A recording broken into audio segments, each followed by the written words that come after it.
Okay, I get a lot of questions from customers and boaters alike who wonder how charge regulation works, what the effect of voltage is on a battery, why voltage is important, and to really kind of dumb it down, voltage is pressure, and when a charger takes a battery or an alternator regulator or solar or wind, takes a battery up to approximately 80% stated charge, the battery voltage will rise to the point where the regulator or controller or charger will begin to limit the voltage, and it will hold it at what's called an absorption voltage for a period of time, which is a charge voltage probably anywhere from 14.2 volts. With a gel battery, it'd be somewhere around 14.1, and on some wet cells, it's as high as 14.8 or higher. So it's going to hold that voltage there for quite a while. After the absorption phase or stage of charging, a good charger will take a marine battery or any battery back down to what's called a float voltage, which is a voltage that you can maintain the battery on. And this is a little tiny Odyssey battery, which is a thin plate pure lead AGM battery. It's extremely tiny. This comes off one of my customers' boats. It's a offshore racing sailboat, and they want to keep everything as lightweight as possible. And this is the engine starting battery, and it starts a Yanmar 3GM with ease. That engine just jumps right to life. And you know, if you look at the specs in this battery, it's pretty impressive. It's got 500 marine cranking amps. That's at 32 degrees Fahrenheit. It's 70 degrees Fahrenheit. It's significantly higher than that. And it's a great little battery. But what I wanted to show here is the effect of voltage at certain states of charge. This battery is 100% full. And as we can see, as it's floating here, this, by the way, is not technically a battery charger. It's a laboratory-grade DC power supply, switch mode.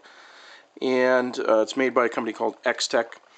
And the nice thing about it is it lets you adjust the voltage up or down. It has a constant current mode and a constant voltage mode. Right now, you can see the green light is on. We're in constant voltage mode.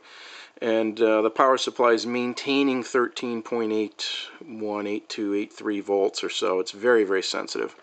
And what we can watch here is that the current needed by the battery to maintain 13.8281, whatever voltage we're trying to maintain, is roughly 9/100ths of an amp.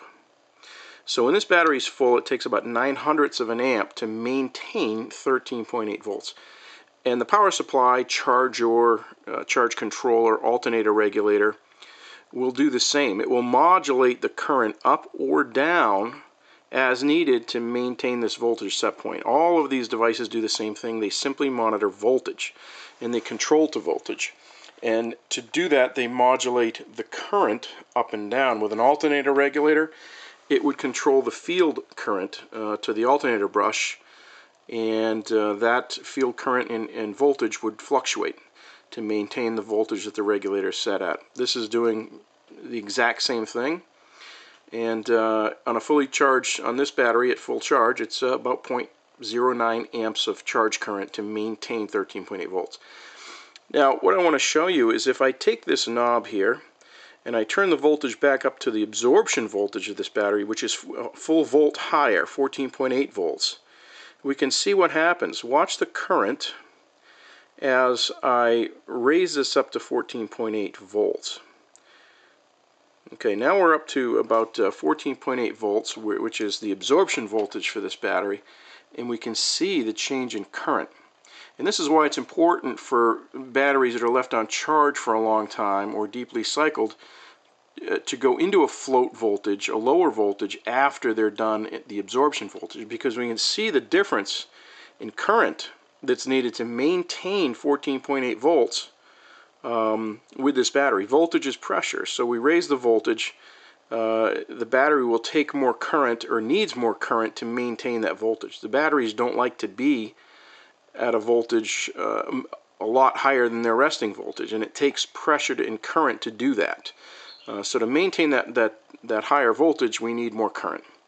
Now watch what happens when I turn the voltage down. We'll actually see the power supply, or the charger if you will, drop the current altogether. It's going to go to 0 amps as the battery is just naturally dropping its voltage. That's the battery doing it itself. The charger doesn't suck it back down. And here we go.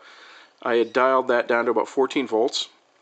And then the charger, or the power supply, came back on at 1/10 of an amp to maintain 14 volts. If I go back down to my 13.8, which is the float voltage for this battery, we can see that again, until the battery falls to that voltage. Oops, I went a little bit below it. I'll bring that up again. And you can see as I bring it up, the power supply comes back on. And here we go. We're back at our 9/10 of an amp to maintain 13.8 volts. That's a pretty drastic decrease in current from 14.8, and you can see the relationship of why it becomes so important to have a good quality charger that can maintain the proper float voltage for the battery. And we can see that the float voltages for this battery are anywhere between 13.5 and 13.8 volts at 25 degrees Celsius. So about room temperature, which is where they want to see. And that's another point that, you know, all good chargers should have a temperature sensor built into them.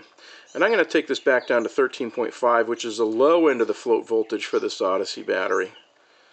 And down at 13.5, you'll see even less current accepted into the battery to maintain that voltage. See, now we were at 0.9 amps at 13.8, and now we're down another hundredth of a volt, hundredth of an amp to maintain 13.6 roughly. I could go down one more click on this and get us closer to 13.5. Yeah, but still you're going to see 7/100ths of an amp or 8/100ths of an amp roughly to maintain 13.5 volts.